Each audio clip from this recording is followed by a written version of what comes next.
introduce yourself? Sure. I'm Sara Suchman. I work with the National Center for Montessori in the public sector. I am the Director of Implementation Assistance there, and we work to support and strengthen new and existing public Montessori schools.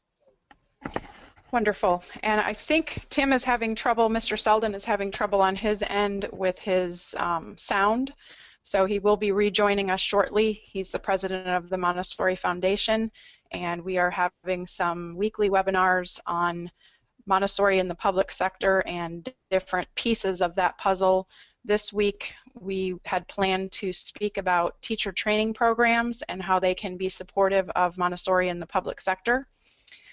So I think the plan was to take some questions from the audience. So if you do have any questions, you can enter them on your screen. And hopefully Tim will be back with us soon. Sara, do you have... Okay, do you want to take over? I'll be delighted to take over. However, would you share your screen with everyone, Josie? Acting up, so I'm going to pretend that we're starting all over again, and we'll do a clean record, hopefully, from here. Josie, if you're hearing me, go ahead as presenter and turn your screen on so that that's what we're seeing. I did do that. Great. I haven't seen it come up on my end, but that's probably part of what's unfortunately happening with the internet in my office. This is Tim Seldin. Welcome to the Global Classroom, our weekly webinar series for Montessori educators.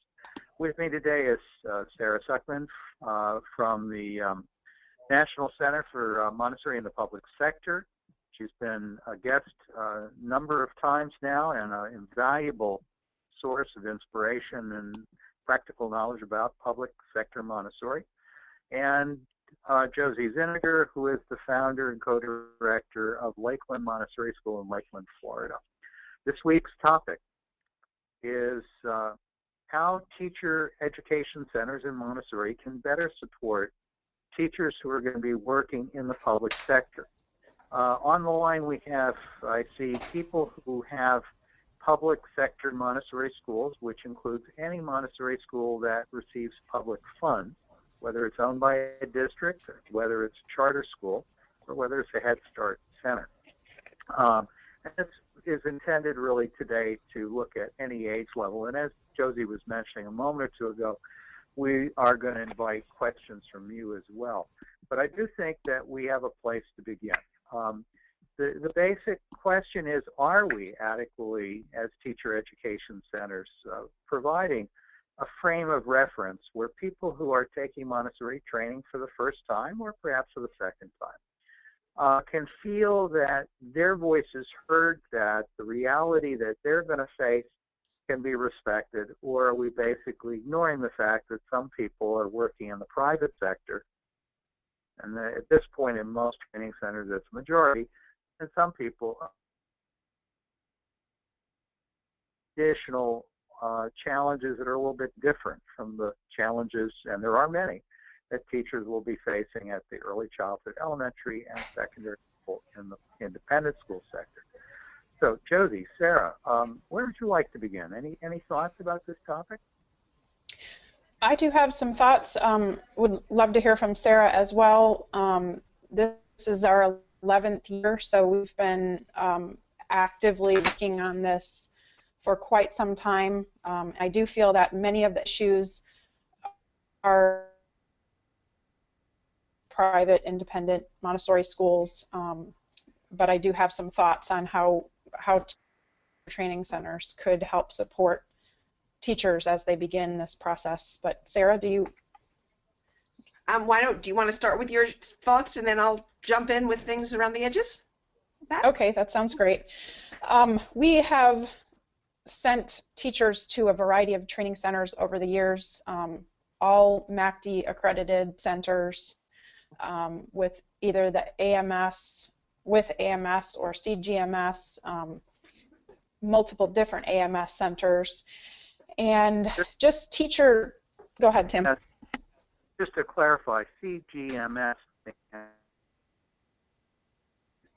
and it would be not itself the equivalent of AMS, but the International Montessori Council, or to use the initials IMC, AMI, IMC, CGMS are, AMS, AMI, IMC are three of the certification bodies, and CGMS is a particular program. Sorry, Josie, please carry on. Yes, and if anybody has any questions about MACD or what all these acronyms are, maybe Tim, you can address those on the side. So as we've sent teachers to training, and I think that in the public sector, I think part of this is that we would like Montessori to be available to more and more students, but we would like it to be fully implemented. If we want this to explode growth-wise, there's going to be more and more of a need for Montessori-trained teachers. And there is not a large pool at this point in time of certified Montessori teachers. So when we're looking for these people to join new public schools, new private schools, or existing schools, many times I feel like we have to start from the ground up, and we have to kind of mentor and grow the teachers as we're beginning our program, as we're continuing our program.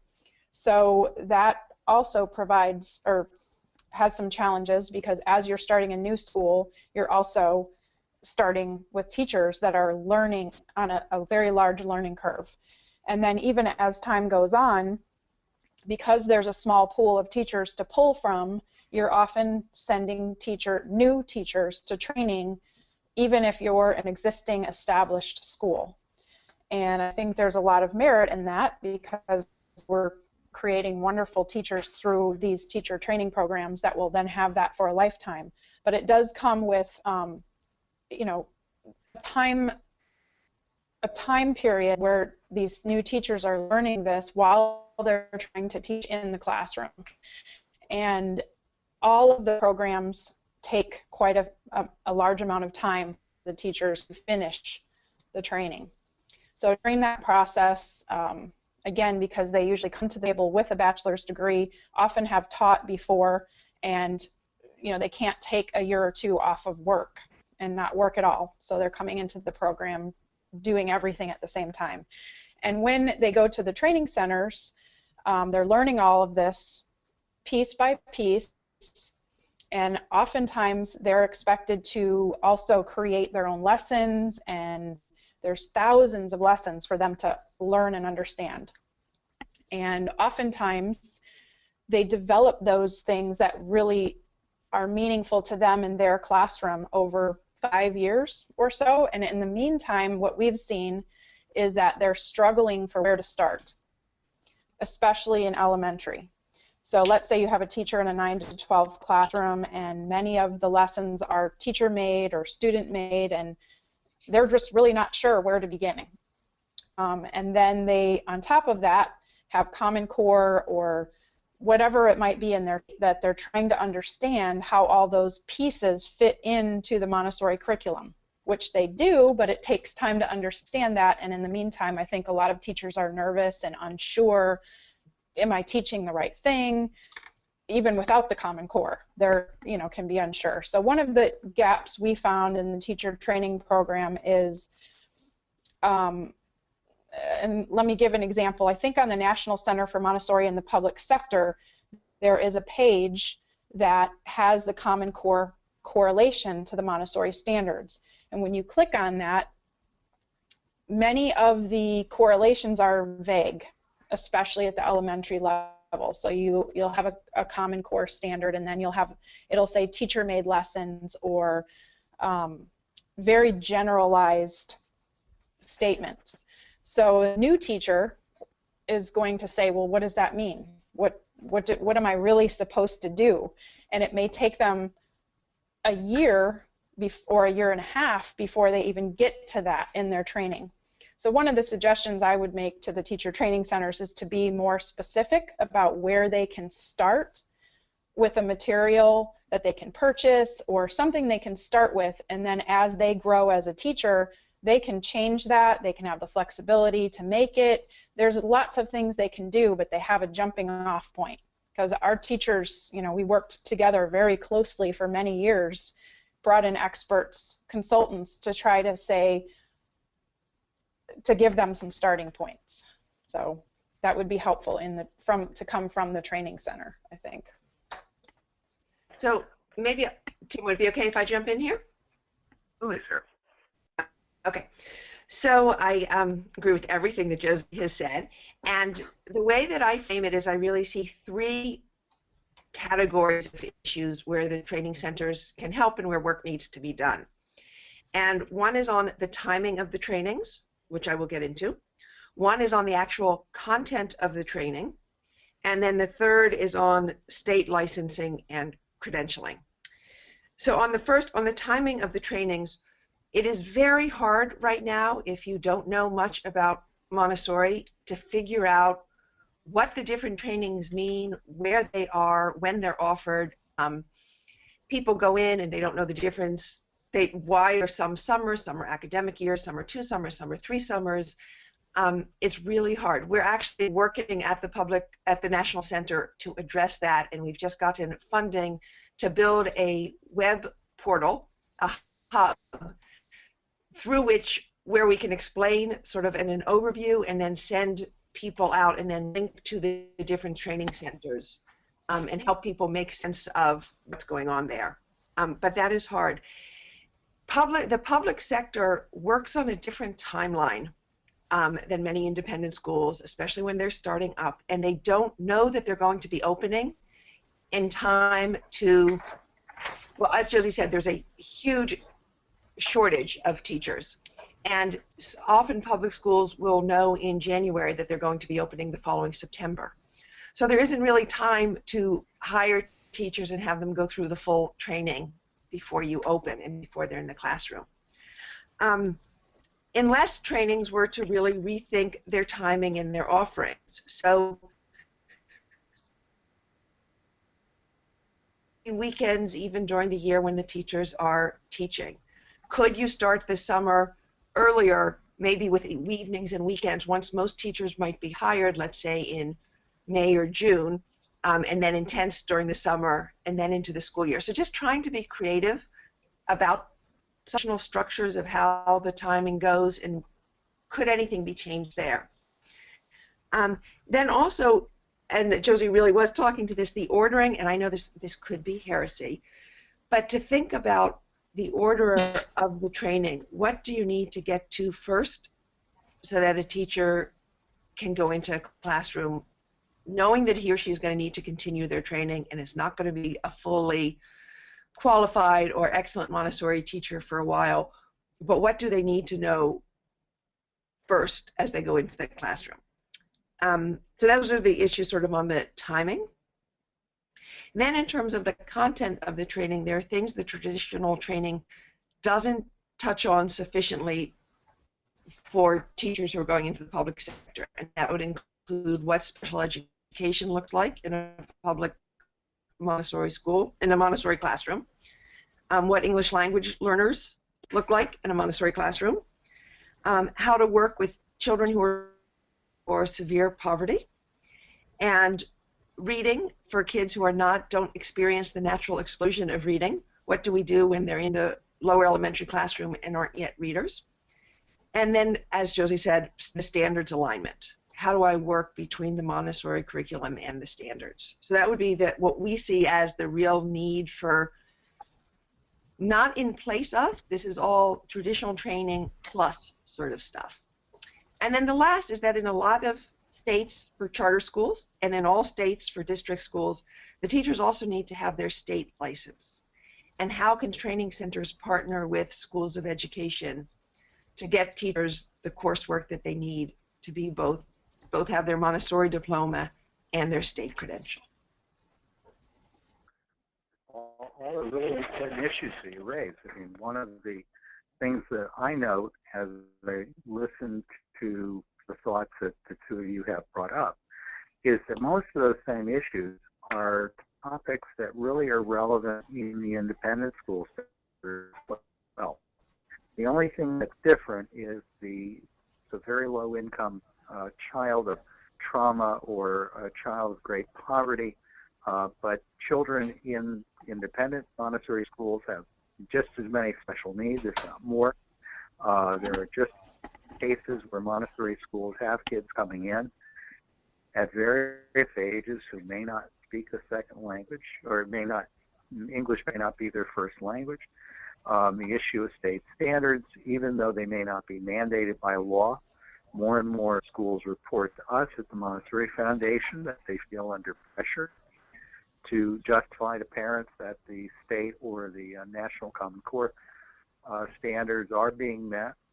All of these are legitimate issues and beyond. And while I think that there are very specific things that people who are working in the public sector need to have, between the fact that all of it, including much more training in classroom management than some centers use, much more training in how to work with families who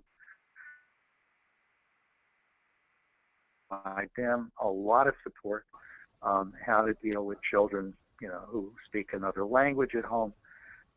Many of these issues come up across the board, and in my opinion, just as we believe that there is no such thing as a specialized Montessori program for the public sector, but rather they're simply fully implemented Montessori.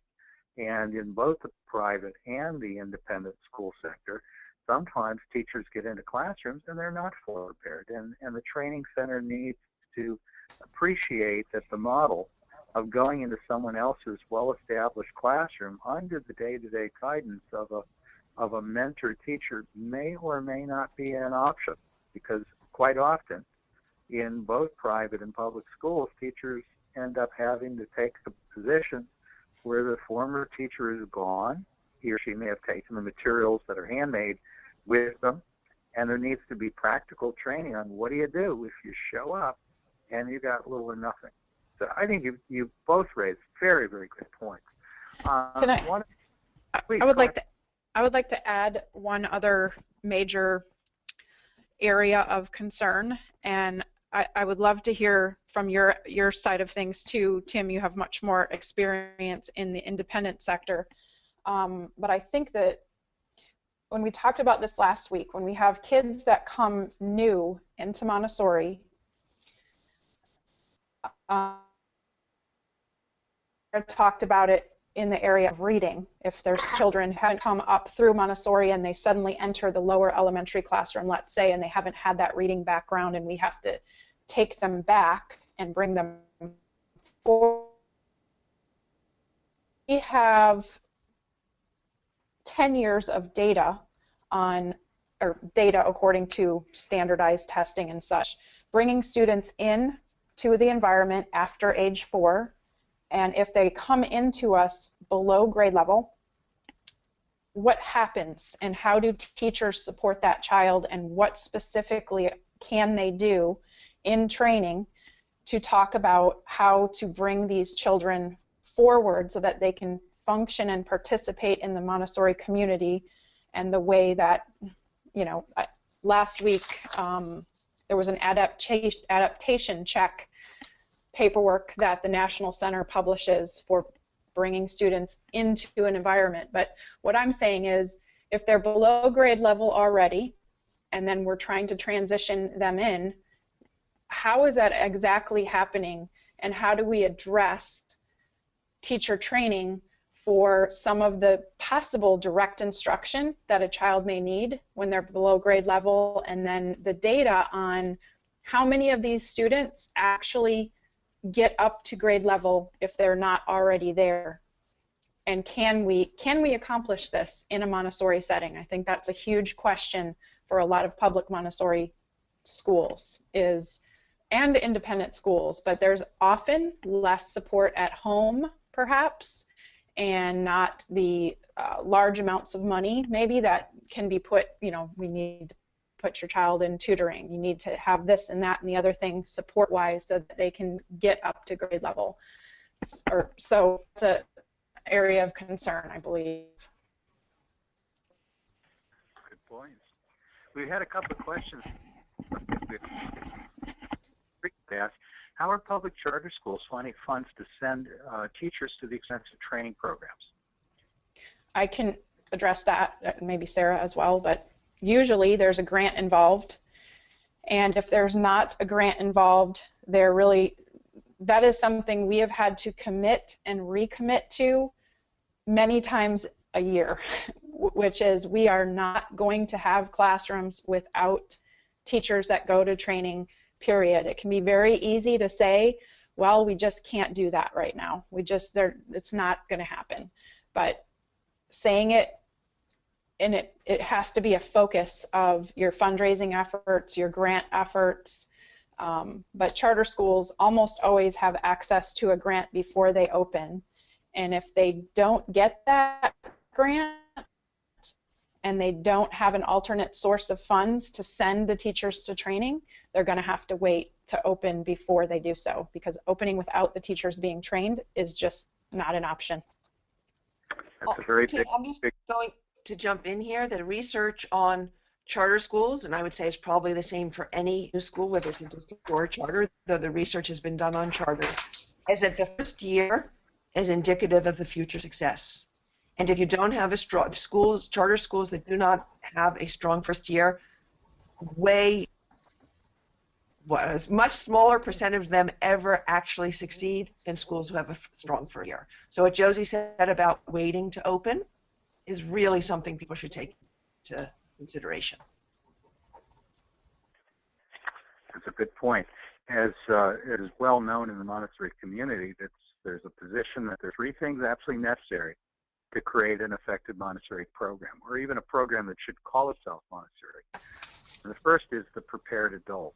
Montessori teachers are definitely not classroom teachers with traditional education who simply take a short course somewheres or buy a box of books and watch some videos. Teacher education involves a lot of different components. I'm a great believer in the effectiveness of blended learning, blending distance learning with live learning. But a key part of it is you need to really experience what it's all about. You need to be in the existing Montessori program to see it working. And you need a lot of coaching, a lot of mentoring. And those are big, big issues. And it takes some time. So ideally, you don't start off with brand new teachers, but rather invest in the continuing investment in people that you believe have the right stuff. And you hope that, by getting people who already have been trained and have experience on your faculty, and then you invest in the people you think you can bring along. It also, just to complete the point about the three things, it takes a prepared environment, fully equipped class. You can argue whether you need every single thing the very first year, but it's the kind of thing where you can make it up with textbooks. That may be a temporary solution, but there's a whole logic to how Montessori environments are organized and prepared. And it takes a prepared community of children. And quite often when you're setting a new school, probably at the beginning, you don't have a prepared community. And learning how to bring kids into community, which we talked about a little bit last week in the webinar about how to integrate 5-year-olds and older into existing Montessori classrooms. You need to look at how can we better support teachers in how to do this effectively. Nancy has observed something very different. Blend in, and we'll get back to our conversation. Nancy apparently is in the Wisconsin area. She says, my experience as a consultant is that trainers visit the new teachers 3 times a year. It's just not enough. A lot of retired Montessori teachers to mentor weekly, but that's rare in the rest of her state. Mentoring for new teachers needs to be bi-weekly or weekly. I absolutely agree with you, Nancy. I expect everyone else does too. Mentoring can be done in lots of ways. The best way is to have the teacher in your classroom all the time, to be teaching with a mentor teacher. Next best thing is somebody who meets with you every day, who's in the building, whether they're on administrative leadership team, whether they're people who are joining in from outside the school. Somebody needs to play the role of mentor, whether from the training center or not. And then finally, training centers are increasingly beginning to use distance learning and distance communication, the same thing we're using right now, to provide a pretty darn support from people who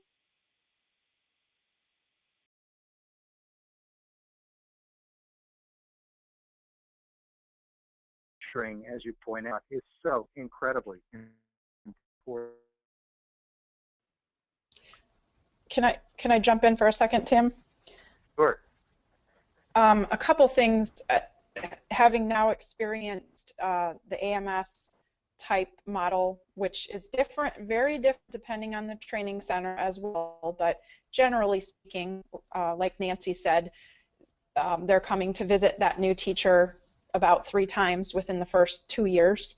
That is not enough support at all, and it's not necessarily a shortfall of the training center. It's just when you open a Montessori school, you have to know that you have to have another way to also support those teachers. But the Center for Guided Montessori Studies is more effective in that the teachers have they have weekly contact with the curriculum through the distance learning, and just as much time residentially. I think that's, there are some distance learning programs out there that you don't ever really see a human being, and that's much different than what's being provided through CGMS, which is MACD accredited.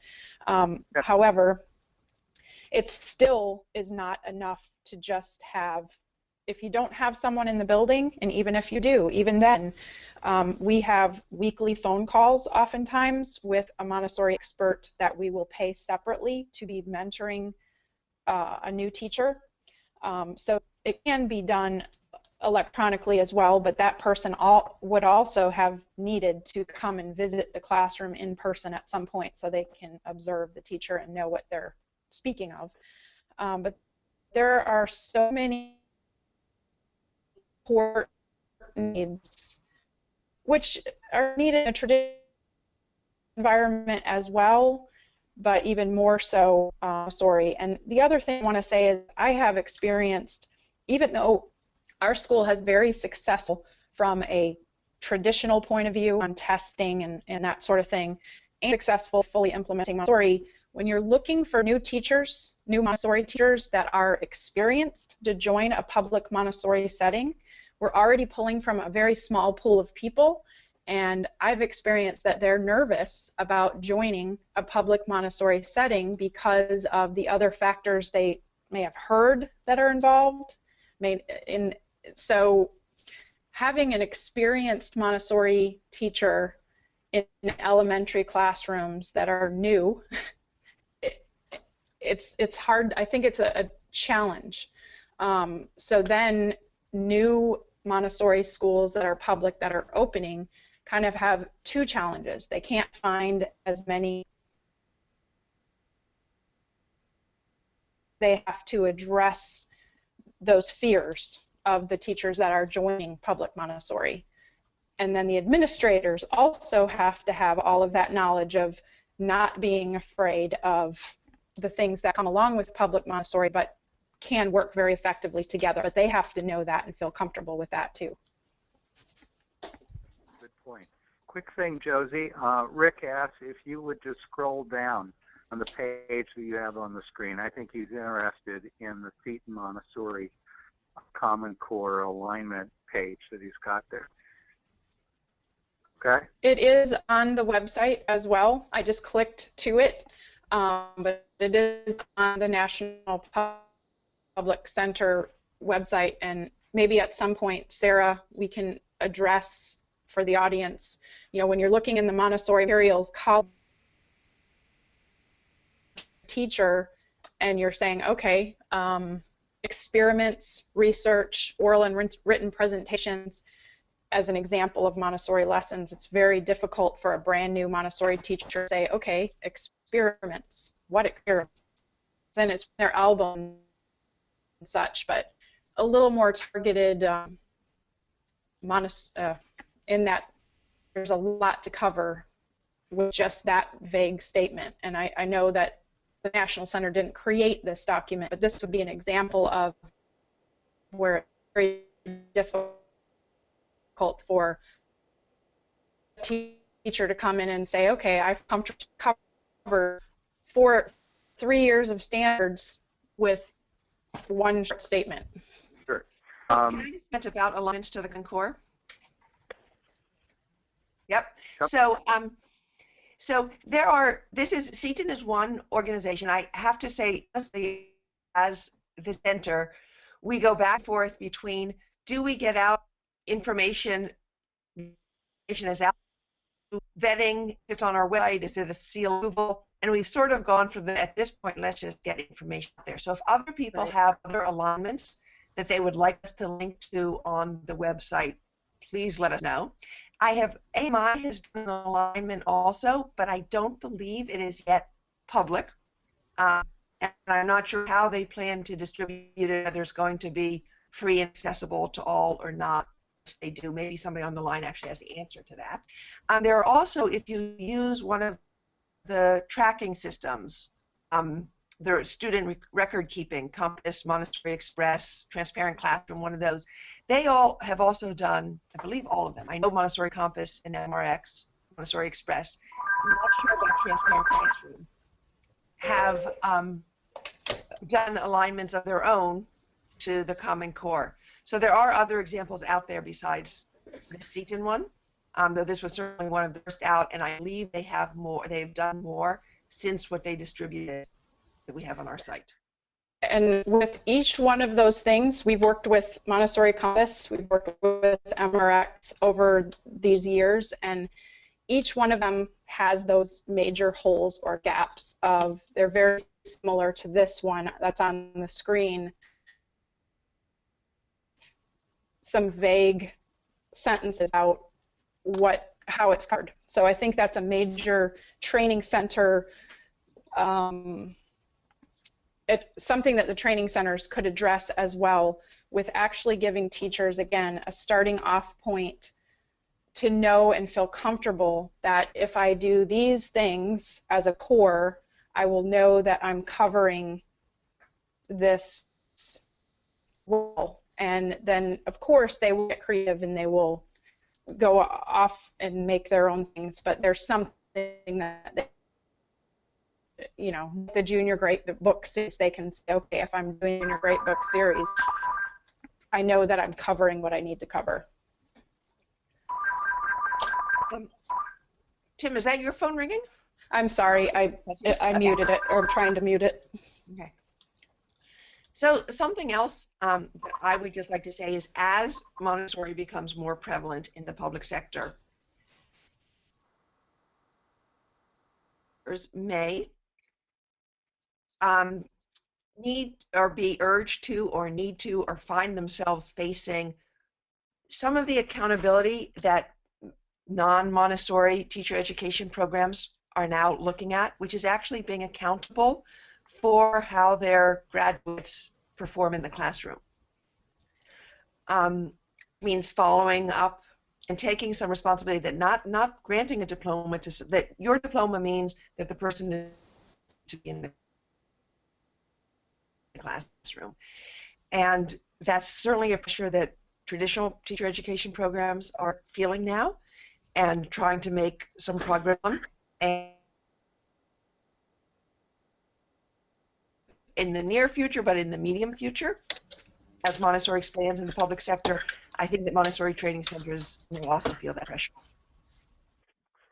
Well, I think that's a good point. I suspect they are, and as far as I can tell, remembering that I represent one organization that has an affiliated teacher education center with a national network, but there are many different people.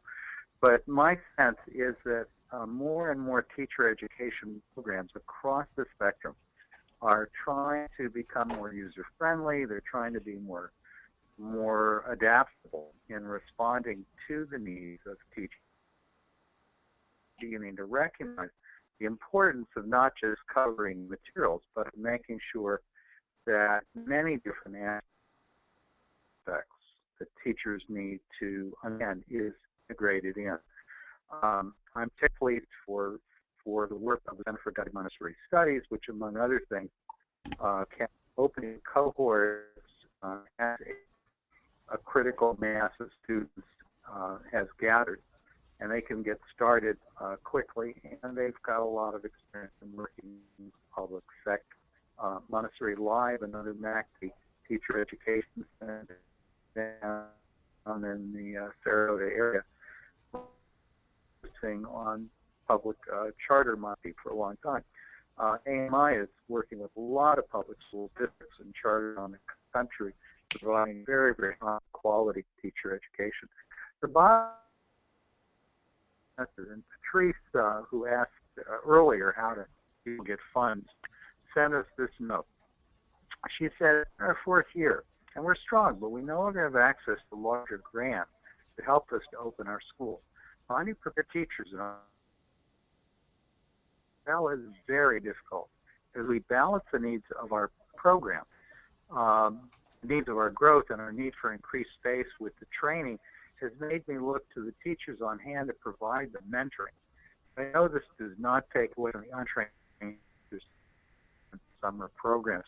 Well, for Patrice, I don't think that in-house mentoring certainly isn't bad, but it's a far cry from what it takes to prepare a Montessori teacher unless you've got seasoned professional Montessori teacher educators there. And I would really discourage that as anything other than an emergency measure. I think that you really need to look at creative ways of finding the funds. Some,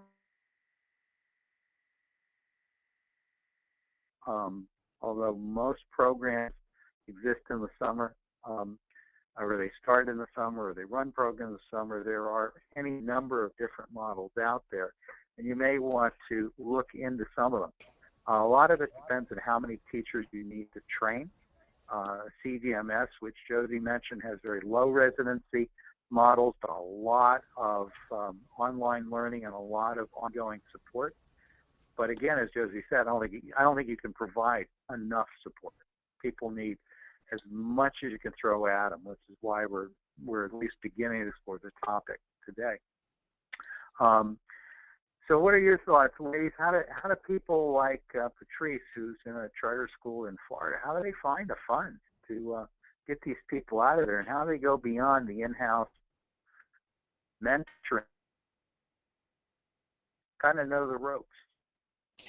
Well, we're also in Florida, and it's built into our budget. In addition, what we do with new teachers is we loan them the funds, but then they're paying it back from their paycheck over a period of 2 years. A bonus that we have is that if they're there into year 4, we give all of that money back to them as a bonus. So let's say we loan them $7,000 to attend training. For the first 2 years, they're paying 1/24 of that out of their paychecks, but then year 4, they're going to get a $7,000 bonus. And as you watch the cycle, the school would be spending that anyways on a new teacher and all the time that you invest into mentoring. So you're trying to create a long-term relationship. When we had grants as a new charter school, we just paid for that. We paid for all of the training up front and then just excused it over a period of 3 years for the teacher. But if you don't have the funds, we have always been able to find people that are willing to go have that experience going off to the training, and then a little bit each month is coming out of their paycheck as opposed to coming up with $7,000 to send themselves to training. So it's really a wash within it. But again, you have to. Basically, it's if we don't do this, we shouldn't have this school. I'm a purist. I don't, speak of you have to do everything perfectly to have your school open. But if you don't send your teachers to training, you can't have a fully implemented program. It is one of the controversies within the national Montessori community about Montessori charter schools that are making any number of compromises in full implementation. So we certainly discourage it because quite often these are the same schools that end up not doing very well. And it certainly causes all kinds of eyebrows to be raised when professors and regulators walk into schools and see things that they have been told they'll never see in a Montessori school. So again, the general consensus of the leaders is there isn't a version of Montessori for the public sector. There is only fully implemented Montessori. Many, many private schools are not fully implemented Montessori. And my general observation is those schools that do fully implement tend to get the results.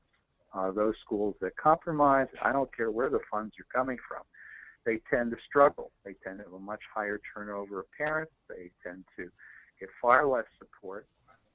And they tend to find themselves much more dissatisfied with the overall experience of those schools in comparison with schools that understand what it takes to fully implement Montessori and have had the good fortune to get off to a good start, as Josie and Sara mentioned, and have never allowed themselves to drift too far off.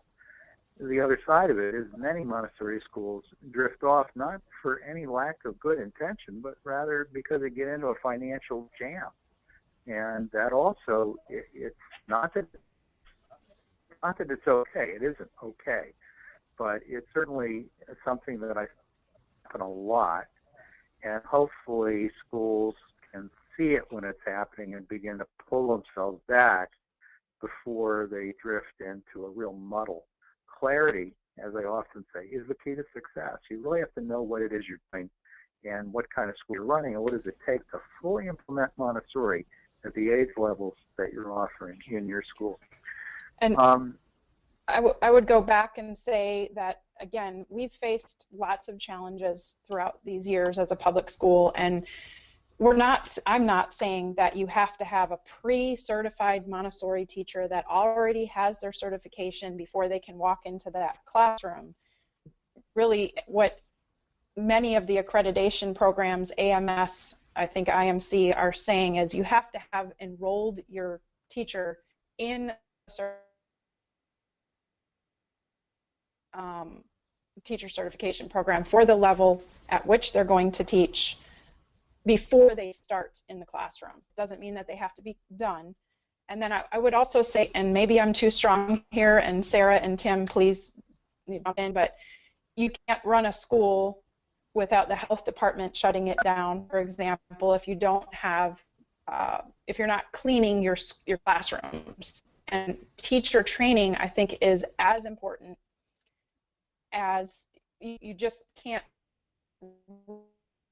those things that you have to find the money for in one way or another, and when it can't be taken off the table by, let's say, a board of directors that maybe just doesn't understand the importance, or administrators, or the district, or however it's built in, it's as important as cleaning your building, or else you're going to have the health department come in and you won't have a program. So the teacher training just can't be taken off the table.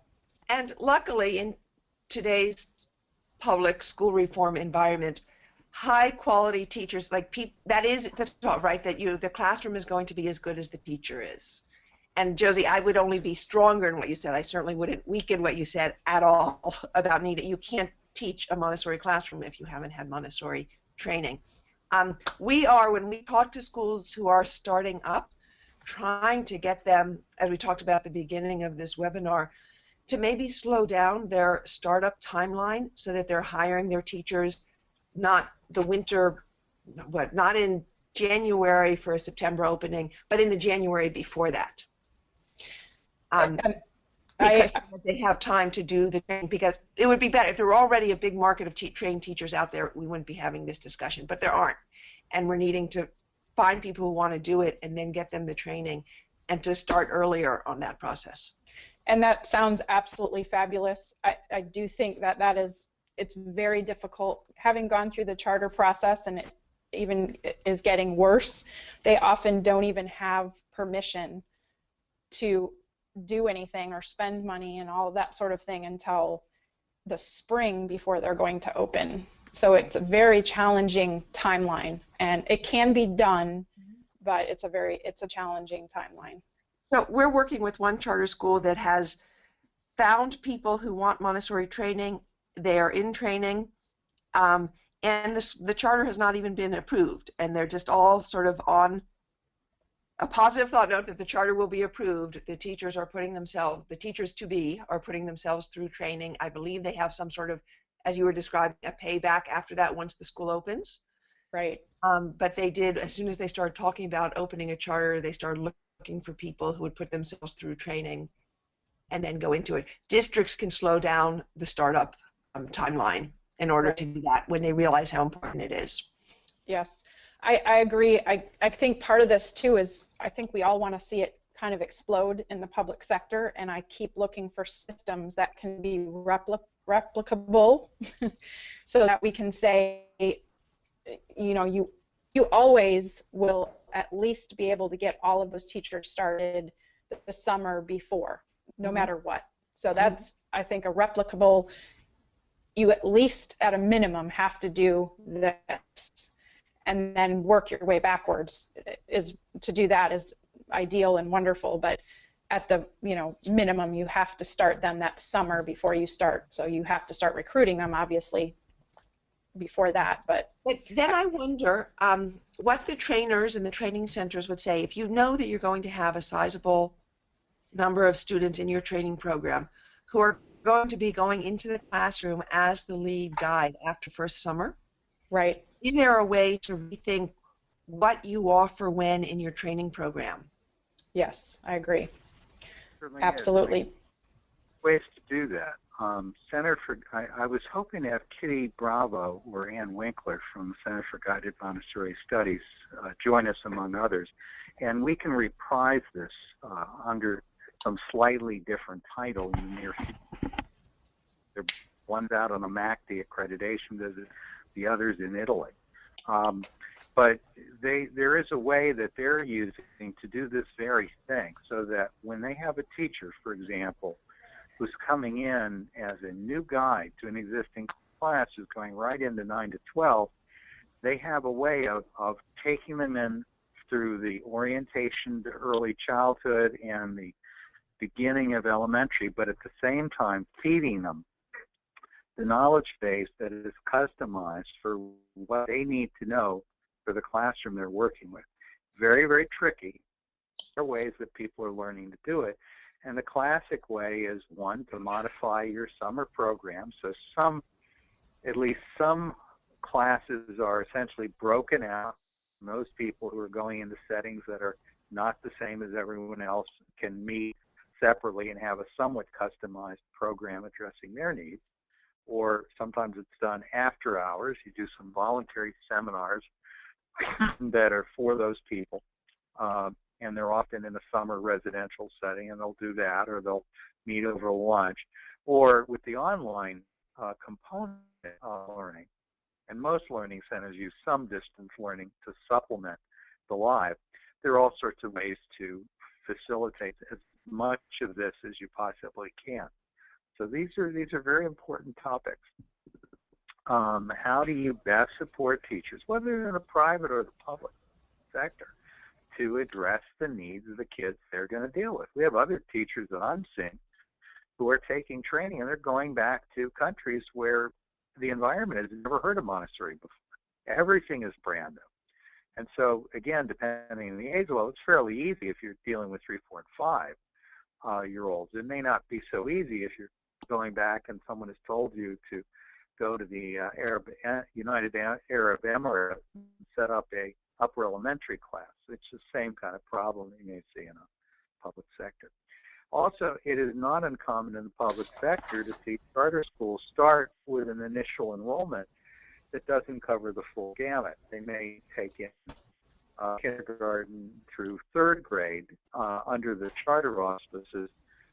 That's not even mentioning the concept that your program should have a very strong program of 3, 4, and 5-year-olds, classic Montessori early childhood, even if it's tuition based on some kind of sliding scale. We talked about that in some of these earlier webinars.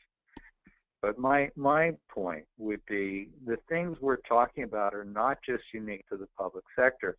The reality is every teacher training program would benefit from taking a hard look at every topic we've addressed, from helping teachers to understand the issue of accountability, whether it's from the parents or from the State Department of Education or the Ministry of Education. Some way or another, you need to know what your children know. You have to deal with some kind of external assessment. It may be standardized. It may be something that you're creating, but you got to have more than just your say-so that the child knows how to do something. You need to understand your curriculum scope and sequence, whether you're using the foundations or you're using an AMI or an AMS. You've got to really know how it all hangs together. You have to know how to use outside resources that may not be developed by Montessori, that might be useful supplements to the core Montessori program, but not replacing it.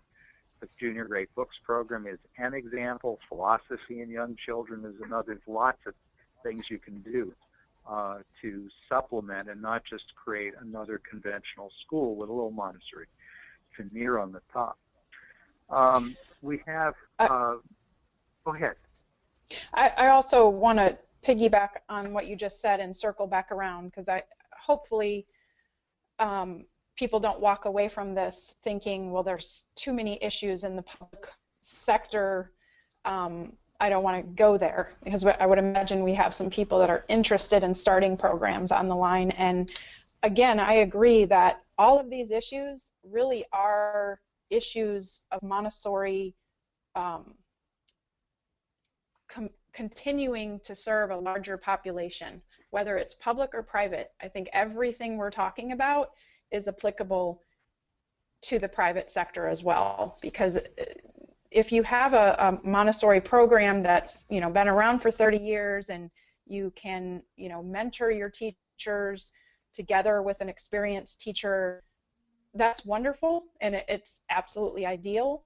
But there's still, if you don't, and you have a 9 to 12 classroom where the teacher has decided to stay home with their baby, or they're going to move across the country, or whatever might happen, you face this same, okay, we need another teacher in this classroom. How are we going to do that and do it well and make sure that the parents are comfortable and the children are comfortable? And so these issues with teacher training and what we're covering in the classroom are the same, I think, in both sectors.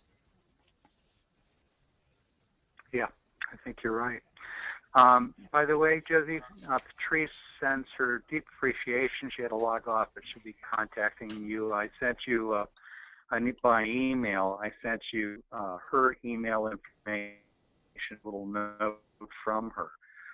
We have a few minutes left, and I want to invite anyone who's on the line to throw out any other questions you have, and I also invite all of you who are still on the line to think for a moment. What would you like to see us address in future webinars?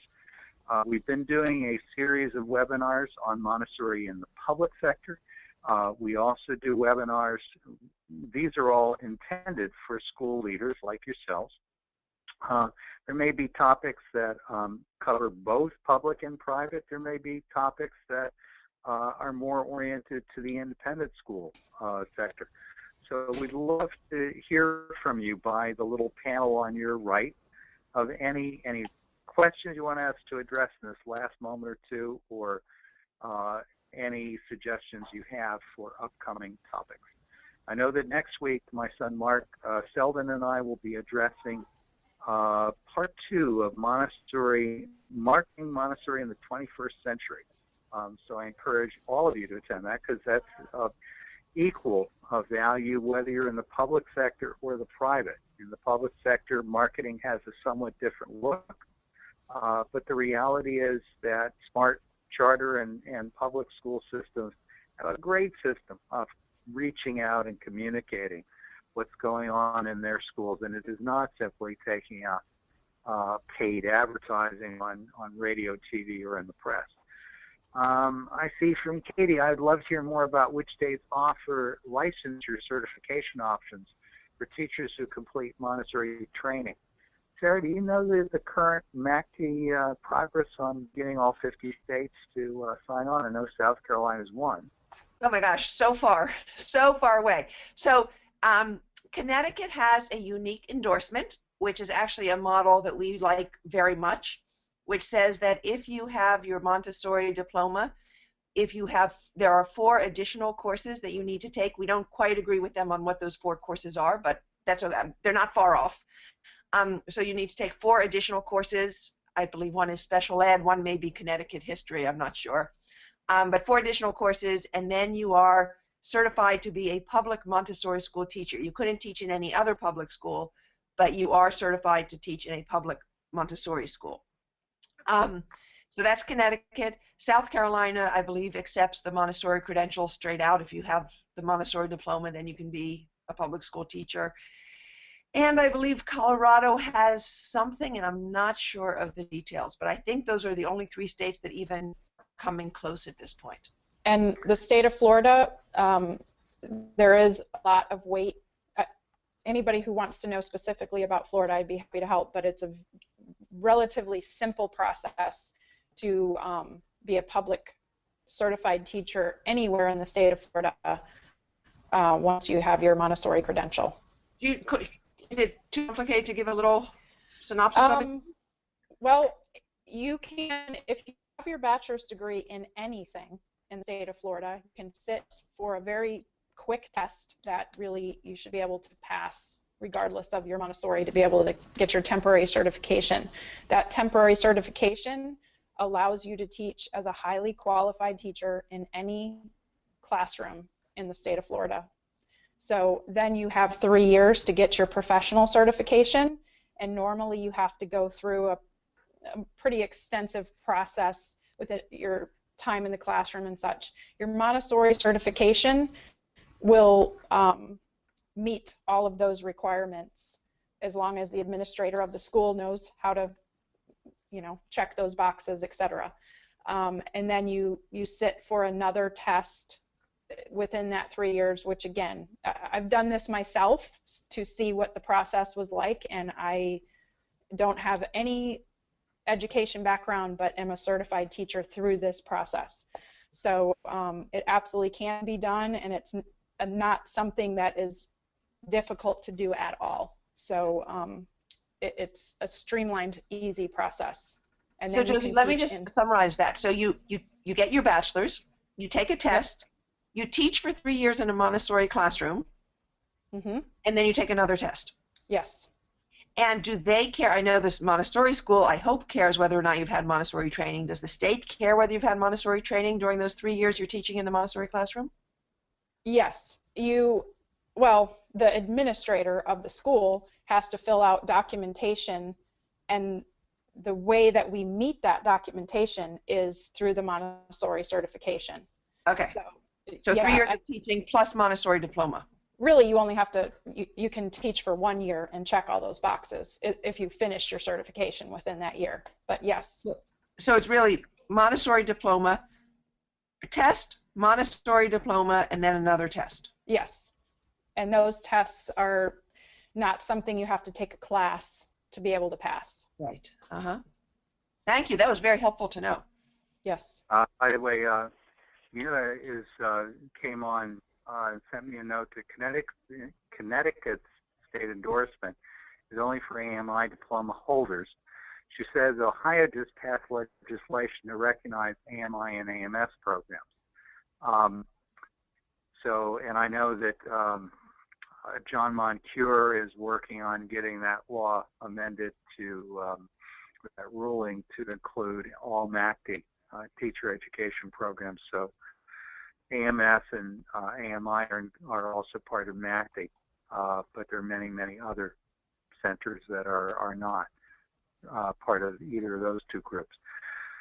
So we're hearing lots of comments from folks saying they're looking forward to hearing from Mark, people saying thank you for the really solid, practical information, hearing lots of suggestions for upcoming workshops, and I just want all the people who are saying that giving suggestions to just keep chiming in. I see Sophia says, I wish I had a national database of all Montessori staff members so that Montessori schools could look for Montessori candidates. Wow. That's AMI has that. You have all Montessori teachers in the state of Florida? AMI lists every certified teacher that exists for their programs. It's pretty neat. You can print it out on the website. I would love to see that from AMS and CGMS as well.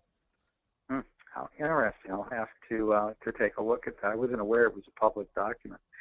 I think we're out of time. I see one more thing from Nita. Let me see what she's saying. We could use a national consensus from Montessori organizations to agree to recognize AMI, AMS, and MACD programs. So we're pushing for a coherent plan state by state. I would only say, Nita, that all AMS programs and all IMC programs are required to be MACD accredited. So not all AMI programs are yet accredited by MACD, although more and more of them are becoming so.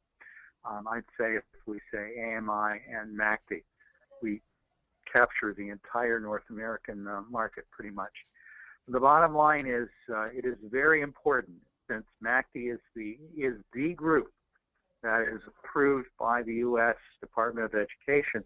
You want to be sure that your teachers either hold AMI or a MACD accredited credential. And I think that's, as the next couple of years come along, that's going to become a bigger and bigger issue. So I want to take more time, Sarah. I know that you had to jump off, and I have to jump off too. I'm going to be seeing our old friend Paula Polk Willard in a few hours. She's down in Boca Grande, so any of you who are in the area who have not already signed up to hear her at 4 o'clock at the library there in town, I know she would love to see folks join her. We've got a whole contingent going down from here. I also want to acknowledge the passing of one of our dear friends' mother. This is Christine Vargas, the founder of the Palm Harbor Montessori School, and her sister Catherine, who is the director of the Palm Harbor Montessori Center. So our condolences on your loss. I also want to remind everyone that next week there are actually 3 webinars. We're saving up for Thanksgiving. There's a webinar at 1 o'clock East Coast time on Tuesday. That is for anyone who's interested in how to do effective advocacy for Montessori. With me will be the IMC's public policy coordinator, Cindy Acker. She'll be joined by a number of other colleagues from the IMC. Hopefully we'll have Martha Carver with us, and we will have